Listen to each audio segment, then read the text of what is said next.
పొలం, ఇల్లు, స్థలం, అపార్ట్మెంట్స్, లేఅవుట్స్, ఫామ్ హౌస్లు అమ్మాలనుకున్నా లేదా కొనాలనుకున్నా భవిష్యత్ తరాలకు ఖచ్చితమైన భరోసా భూమిపై పెట్టే మీ పెట్టుబడి. సులభ వాయిదా పద్ధతిలో ప్రాపర్టీ కొనుగోలు చేయాలనుకుంటున్నారా?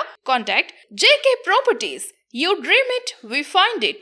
77999699.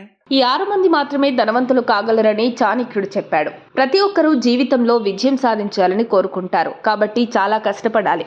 అయితే చాణక్యుడు చెప్పిన కొన్ని నియమాలు పాటిస్తే విజయం సాధించవచ్చు. కాబట్టి విజయవంతం కావడానికి ఏం చేయాలో చూద్దాం.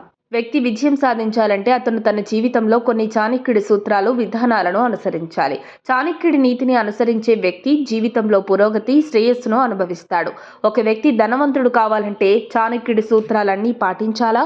ఒక వ్యక్తి ధనవంతుడు కావాలంటే అతను కష్టపడి పనిచేసే మార్గాన్ని అనుసరించాలి. ఎందుకంటే కష్టపడి పనిచేసే వ్యక్తి జీవితంలో ఎప్పుడూ పేదరికాన్ని అనుభవించలేడు. కష్టపడి పనిచేసేవాడు పేదవాడైనా అది తాత్కాలికమే.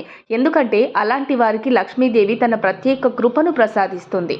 బాధ్యత ఉన్న వ్యక్తి తన అన్ని కార్యకలాపాలలో ఖచ్చితంగా విజయం మరియు పురోగతిని సాధిస్తాడు. సరైన సమయంలో తన బాధ్యతలను నెరవేర్చే వ్యక్తి పేదవాడు కాలేడు. అలాంటి వ్యక్తులు పేదరికాన్ని ఎదుర్కోగల సామర్థ్యాన్ని కలిగి ఉంటారు.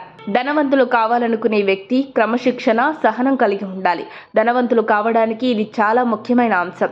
తన చెడు సమయాలను ఓపికగా ఎదుర్కొనేవాడు తన పేదరికాన్ని కూడా ఓపికగా ఎదుర్కొంటాడు. మంచి ప్రవర్తన కలిగిన వ్యక్తి సమాజంలో ఉన్నత స్థానాన్ని పొందుతాడు. మనిషి గౌరవం ఇది అతని విజయానికి కూడా తోడ్పడుతుంది. ప్రవర్తనలో మన మాటలు కూడా ఉంటాయి. మధురంగా మాట్లాడేవాడు కూడా ధనవంతుడు అవుతాడనడంలో సందేహం లేదు.